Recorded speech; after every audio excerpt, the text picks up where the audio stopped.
All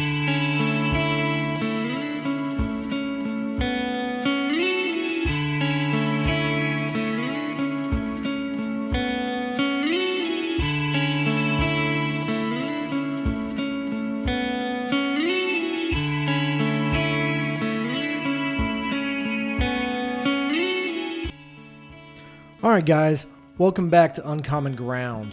We have been a little bit off for the past couple of weeks because we've been super busy, but we're definitely coming back with a good one.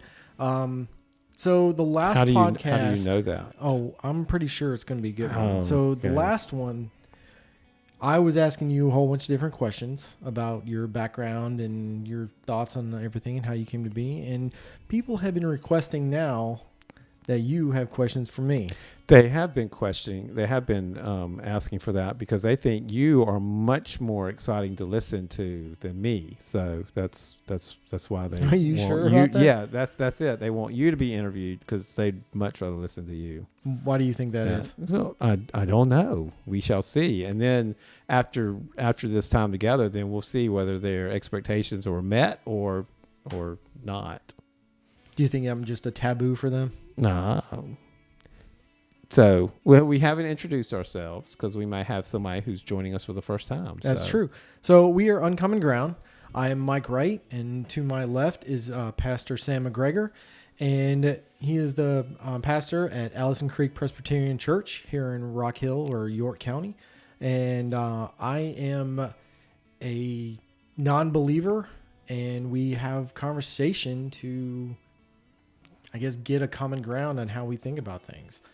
And we've had a fair amount of episodes, and if you haven't seen those yet, definitely check them out and see where we got to at this point. But, so I will say I was quite shocked at the last one where you interviewed me because I thought who would be interested in hearing that, but it turned out to be the one that was the most listened to episode, I think, which shocked me. So I'm not sure why that was, but anyway.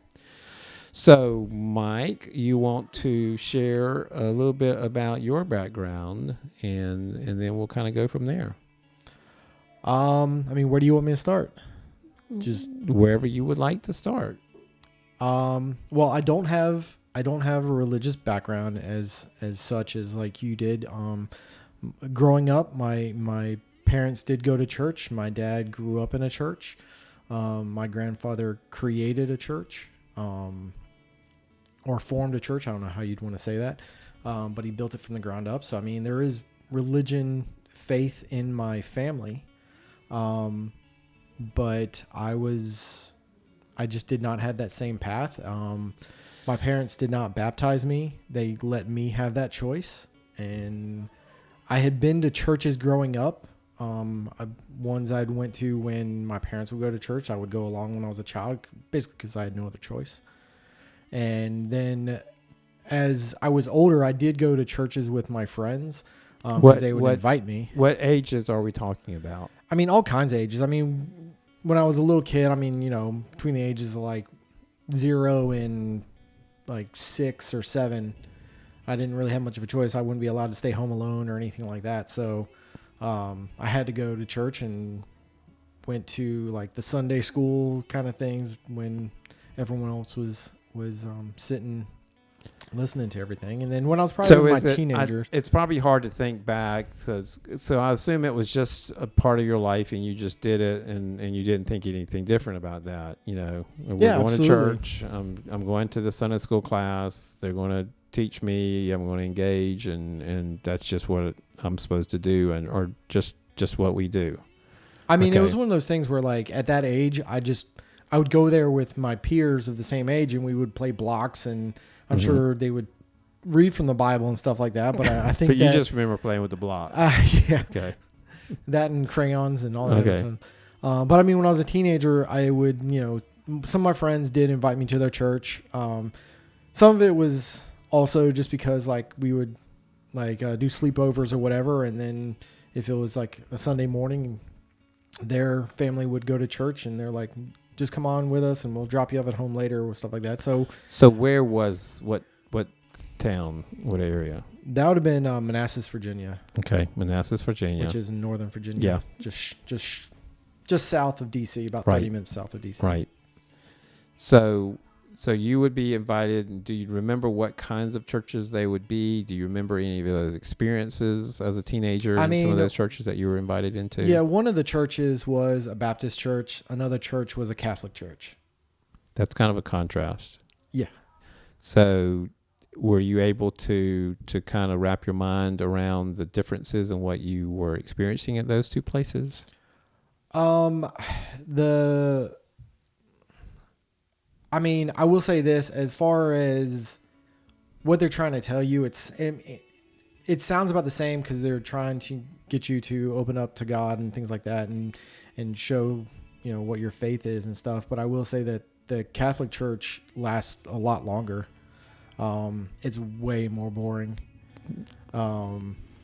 Because I assume it was a lot of ritual that you didn't understand, you didn't grow up with. It wasn't a part of your being. Would that be accurate to say? Yeah, I would say that'd be accurate. But some of it, like I would hear what they're saying, but it's not to offend anyone, which I know I probably do fairly often. It's very cult-like in a lot of ways, and I think. So I want you to be honest. So what does cult-like mean to you? Give me an example of how you saw and you felt like it was cult-like. It's been a long time since I've actually sat down and listened to a Catholic sermon, but the way they present it, it just seems like it's like brainwashing as far as how they're trying to force everything on you. It's like they're guilting you into believing, like nonstop through the entire thing. It's like it's all about guilt and trying to make sure that if you don't have guilt, then something's wrong and you need to have guilt, so then you can, ask for forgiveness. Which is not to pick on my Catholic brothers and sisters, that is a common critique that I hear from both practicing Catholics and ex-Catholics, many of whom end up in churches like ours, that the sense of being forced into, trying to force you to feel guilty for lots of stuff is, and ultimately they're like, that's not life-giving. Yeah. And so because of that, I relate a lot of it to cult-like stuff, because I feel that cults do the same thing. They try to like repeat this same stuff and to brainwash you to make you feel a certain way. And at some point you break and you're just like, yep, that is exactly how I feel, whether it is how you do or not. I have had in a recent, and I'm saying recent, in the past like 5 years, a family member become a Catholic. And when I went to his baptism into Catholicism, I don't know what it would have been about. Yeah. It was excruciating, like listening to what they're saying. Like it was like, I can't believe that this is how they're saying it. And it's just the way they word things. Was there, can you think of something specific that you heard? Not right this second. It's not something that I kept in the back of my mind to remember so we could talk about it. But it's just like when I was there in the presence, like I was very like, man, this sounds crazy. I don't understand why he's doing this, why he's deciding to join this faith. Well, I kind of knew, but I knew why he was doing it. Probably connected with a woman. It is. And family stuff. It is. And I didn't agree with it, but it's all right. It's his choice, and that's his path. So, so growing up, those are the kind of like experiences I had. But then also when I got to high school, I had friends who knew I didn't have like any kind of Christian faith or anything like that. And I was invited to Young Life.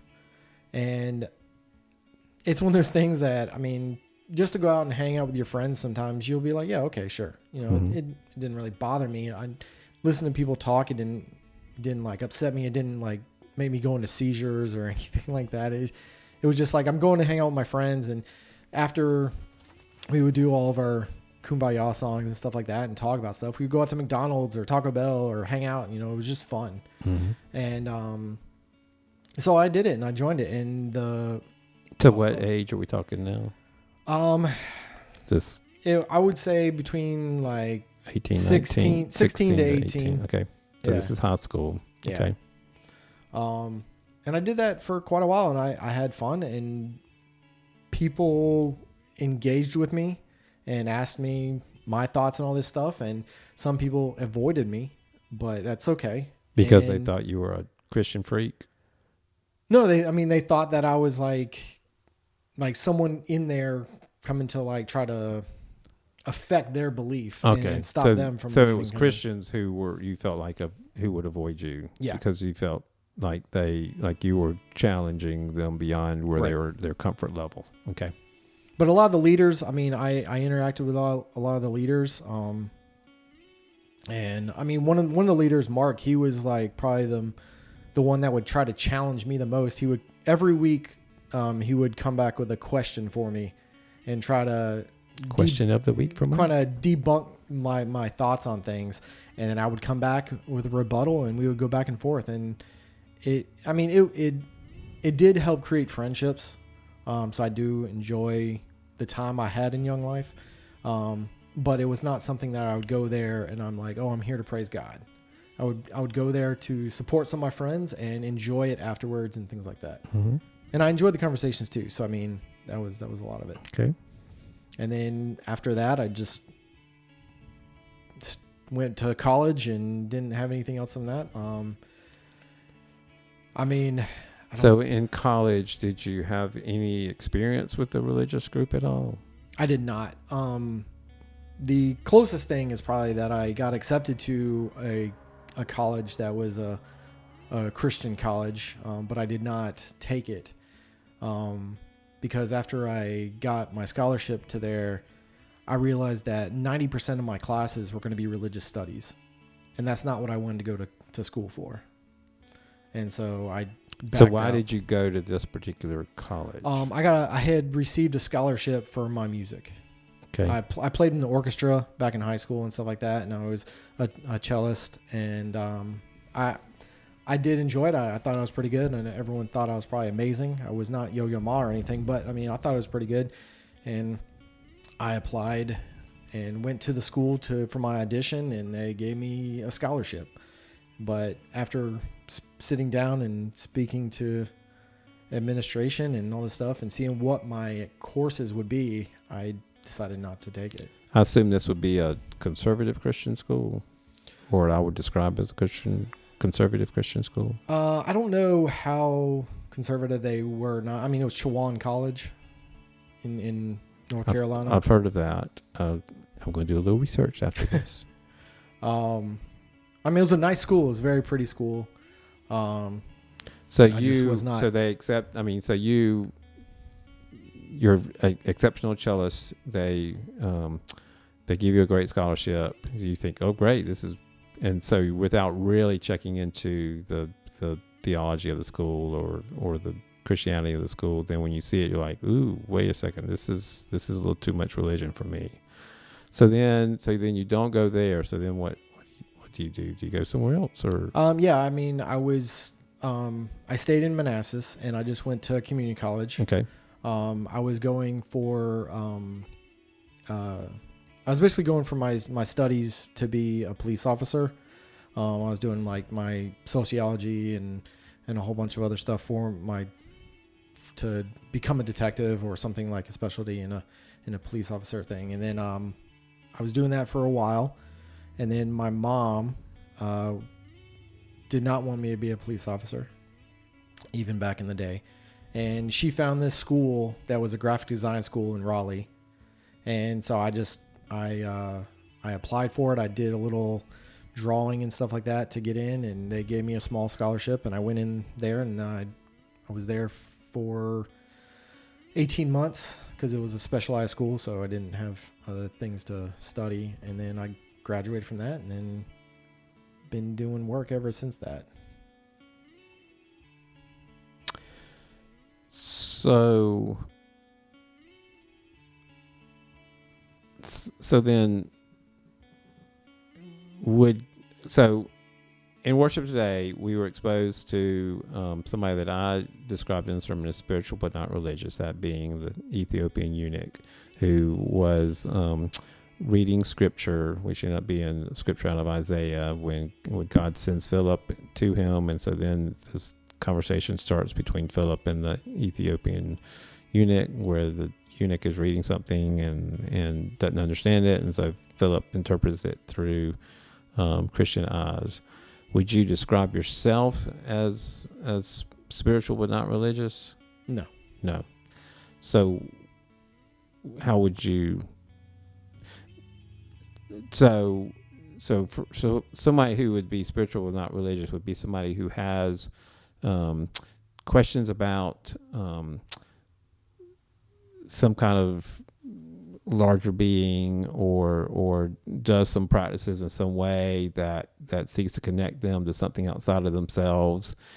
So you would not say you're that at all? No, I believe someone who would be spiritual would still have some sort of connection to some sort of religion, whether it be Christianity or Buddhism, or something in the lines of some sort of I guess. Well, you don't have outer to. I mean, there's kind of a joke in church circles that you call it Sheilaism. Some author quoted that, where Sheila is somebody who's spiritual but not religious because she takes a little bit of Buddhism, a little bit of Hinduism, a little bit of Christianity, a little bit of Judaism, a little bit of whatever, and then creates her own religion out of that. Right. Where, and because a lot of folks are uncomfortable or distrusting of organized religious institutions, rightly so, unfortunately, in so many situations, and so because of that, they have retreated into creating what folks feel like works for them and helps them connect to something outside of themselves, which I would call the divine. But so you would not include yourself in that kind of category or journey? I mean, I don't feel that I pull from other. I don't pull from lots of other things and create my own. I mean, that's a very, like, I guess, hard to nail down situation, because I will say that my beliefs, if you want to call it, are based off Christianity, but it's done as a way of more of morals, if that makes sense. Like, I don't go out there, like the Bible will tell you thou shalt not kill and things like that. I mean, I live that because I'm not that kind of person, and you treat others as they want to be treated and things like that. But I don't look to something to tell me that. It's my own, my own self that I'm able to, I guess, believe in. I don't believe in something else that has to tell me to be this way, if that kind of makes sense. So why are those two things important? Where do you learn that? Why have you decided that those two things are core values for you? I think as far as the core values, it's something that I feel like I try to be a good person just in general, because I feel like you feel good just in general being a good person. It's not something that I feel like, I'm going to be a good person because God or some other, higher power is telling me to be good, because then I will feel good. It's like, I feel good like when I make other people laugh, or I do something good for another person. That makes me feel good. But it has nothing to do with like, God told me to go help this person. It's just like, I feel like I should help this person. I don't feel like I need some sort of scripture to tell me why I should help this person or explain why I should help this person. I'm intrigued, Mike, by you saying, by a Bible or Jesus or God telling you to do this. Whereas I would read it I mean, the reason why I seek to turn to the scriptures, or the reason why I'm a follower of Jesus, is not that I feel like he's telling me to do stuff, but that it's an invitation for me to learn through his actions the way that I am to live my life. That leads to something closer to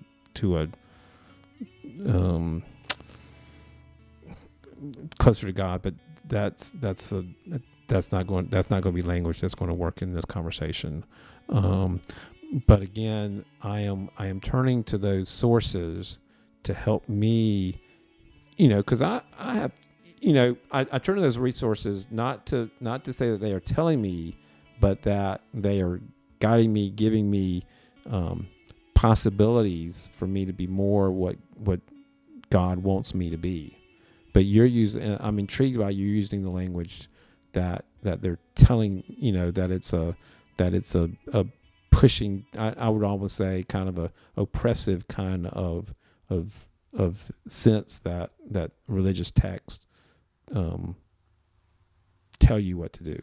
I mean, that probably comes from, again, just people who have like certain religions who will say things to me. It's like, well, you do that because God tells you to do that, or God, in this scripture, he's telling you this is how you should walk the path and things like that. It's probably just from other people telling me that kind of stuff. That's what God, expects of a person or wants a person to be or something like that. But I feel like, okay, here's an example. I want to be the person that I want to be, not just because I follow someone else and how they live their life. If you want to say God has a life, I don't know how you want to describe that, but like, for example, like I open the car door and other doors for my wife all the time.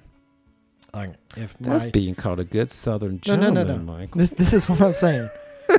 I will open the car door for my wife. People are very weirded out by it.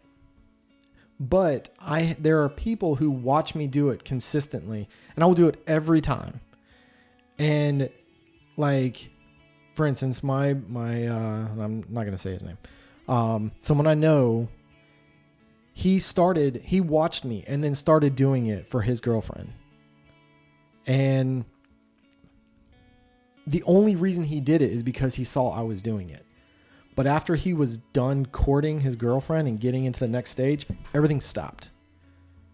Like, he didn't continue his own path because he was just doing it because I was doing it.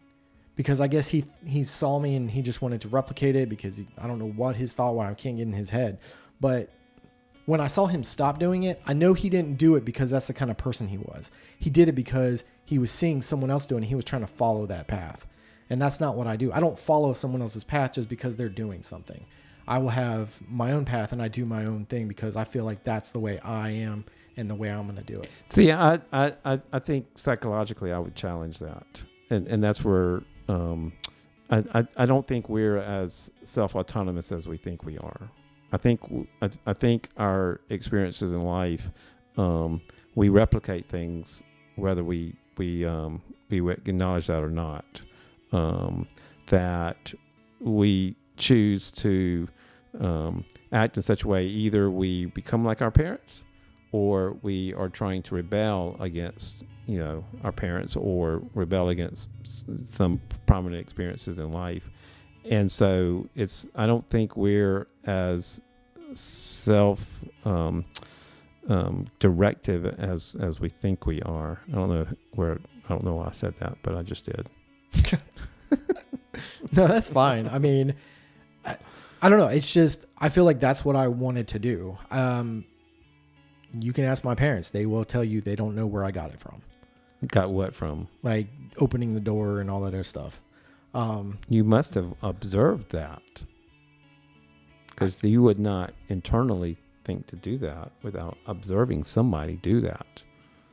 You did, because I'm sure at some point I've seen. Well, I know. Okay, since I've been doing it, I do notice that there are other people that do it. Mm-hmm. But it's not something that I've seen someone be like, "Oh, he opened the door for her. I'm going to decide to do that." No, but you observe other actions, and and then you decide, okay, I either want to adopt that for myself, or I want to not adopt that for myself. And so somewhere along the line, you saw that, and you thought to yourself, and you maybe even not really cognitively were aware that you were thinking to yourself, oh, I like the way that looks. I like the way that feels. So I'm going to adopt that. I'm going to start doing that. And so for me, that's what being a follower of Jesus means is I see the way that Jesus treats people who treat him like crap. And so I observe how he treats them. And so I think to myself, well, I want to do that as well, because he models for me something that internally I would not naturally do. Okay, I will say that on the side of that, if someone treats me like crap, it's going to be sent right back. I know. So, like, as far as like Jesus, like treating someone better than I was treating him, that is not me. Okay. I would treat you the way I want to be treated, but if you decide not to accept it like that and treat me badly, it's going to come back tenfold. Okay. So does that, is that ultimately healthy though? I mean, I'm not saying that to judge you. I'm saying that because I do the same thing too. That when somebody treats me harshly, I'm going to push back is my initial reaction. And what keeps me from doing that sometimes is, I think, what I have learned by being a follower of Jesus, that is not a healthy, life-giving way of response. I think that there are times that it's not healthy, but I think there are a lot of times that it can be healthy. For the main reason of, you don't want to be that person that's bottling up all someone's hate, and then one day you just snap. Correct. But that's probably why Jesus broke bread instead of people's backs. That's very theologically powerful, Mike. He's like, get rid of this. Wow. So he was a very angry person. He just didn't show it that well. But if the WWE was around, he would have just dominated. Well, he did show anger, and the scriptures attest to him showing anger. I mean, he flipped out when he sees folks doing something in the temple, money changers in the temple, and the way that they are acting in the temple, and so he gets very angry and throws over tables and makes a huge statement that way. But in our scriptural stories, those stories are not the dominating story. It's not the story of somebody who is kicking butt and taking names, but someone who reacts to situations very differently than that. And so for me, trying to be a follower of Jesus means that when I'm in those situations where people, I have been,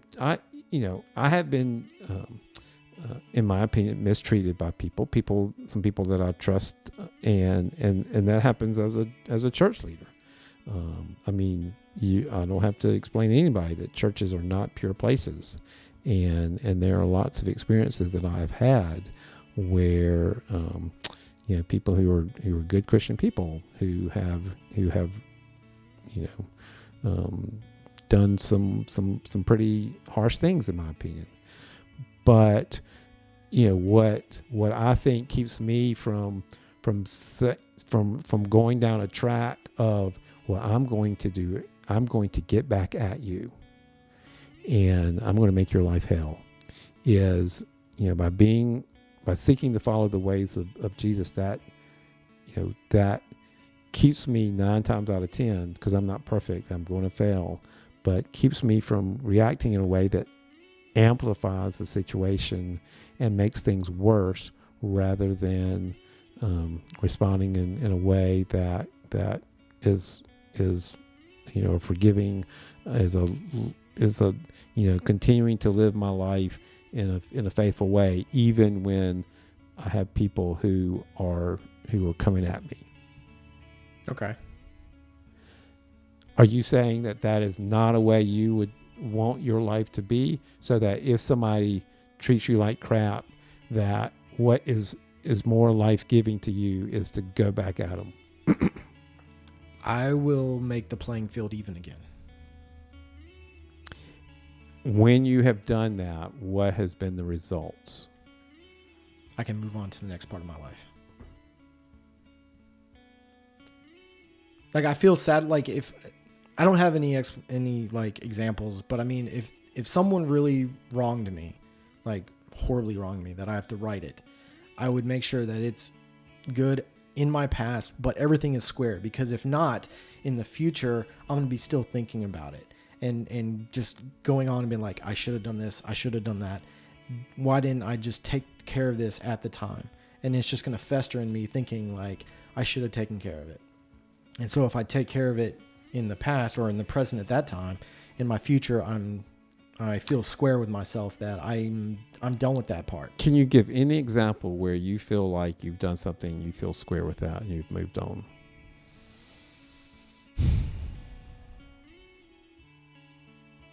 I mean, I do have like friends that I have lost that have treated me certain ways, and I've said my piece. I've done what I needed to do, whether it hurt them or not.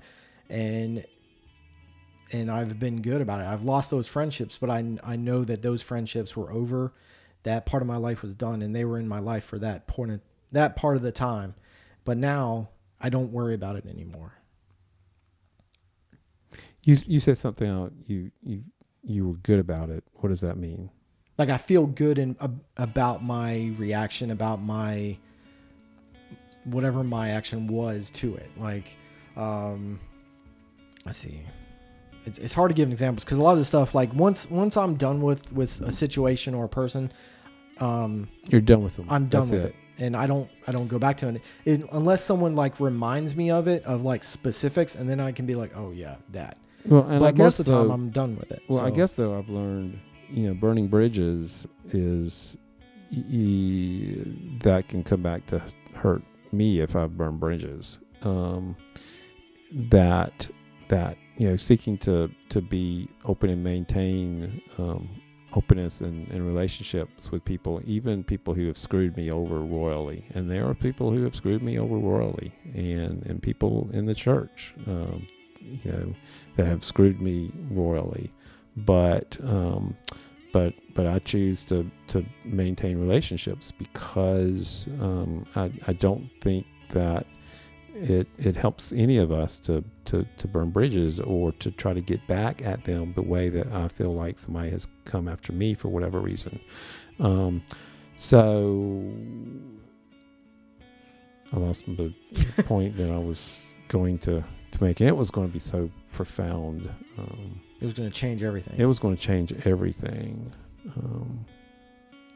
Well, I know what I was going to say, that it doesn't mean, I don't think I'm a pushover. I mean, I as I think back on situations where, I mean, I wasn't a doormat. I didn't allow people to abuse me. But and I've had some very heated exchanges with folks, and stood up for myself and what I felt like my needs were, and calling out injustice towards me when I felt like things were unjust. But that doesn't, standing up for myself does not mean getting even with somebody, if that makes sense. It's kind of the same. You being able to speak up for yourself could hurt someone the same way that they hurt you. You just don't realize it. I feel that is true. I feel like that is a way of returning whatever was said, done, or whatever the situation is. And I feel like for me, that feels better for me, to make me feel better about who I am inside, than turning the other cheek. Which is very similar to what you're saying. Like, you said you weren't like a doormat. I can still turn the other cheek, though. I can still stand up for myself express what I need to say, but then turn the other cheek and ultimately forgive that person for whatever they've done to me. I can still forgive a person, but that doesn't mean I still want you in my life. And that's fine. Do you still want me in your life, Mike? Oh, yeah. We haven't got to that point yet. Oh, God, if I do, man, he's cutting me out. No, he's coming after me. So here's the thing. He's gonna get even with me one day. No, I'm gonna do something. It's not like that. It's not like that. So again, I'm watching. No, it's one of those things that, like, the conversations that we have are very similar to conversations I've had in the past that I've enjoyed, and just having conversations that are different than, or having ideas and thoughts and, you know, whatever that are different than each other's doesn't mean that I need retaliation. That's not like the same kind of like thing. I mean, for me, it's like, it's going to be hardcore of what would happen for me to come back. I mean, there are people that are still in my life that I could cut out, but I feel like the situation did not call for it. But I mean, I don't know how this is still going about what we were originally discussing, but like, it's just, I don't need someone to tell me that I should have to treat someone a certain way or do a certain way. I think going back to our original question of like the teachings and where I get my own moral compass, I guess. But I mean, cause I feel like I think some of it is going to be like common sense, which I know it's a very hard, like bad word right now, the word common sense or the phrase common sense, but it's one of those things that I know that kicking a dog is not good. Just randomly kicking dogs. But if a dog was attacking me or attacking someone I loved, going in there and kicking it, it's a different situation. And I feel like that's a kind of a common sense as how I live my life. Like, just going up and kicking someone because they have a certain religion or whatever is not that thing. But if someone wants to attack or whatever, then that's a different thing, and then I'm going to come back with it. But I mean, it's just, I feel like it's common sense on when to know what to do, instead of having a book give you guidelines based on... It's a rule book. No, it is a rule book, but here's the thing that I really have a problem with the Bible. I feel like they're very good stories, and I feel like there's no difference in the Bible than reading like Twilight or Harry Potter or anything like that.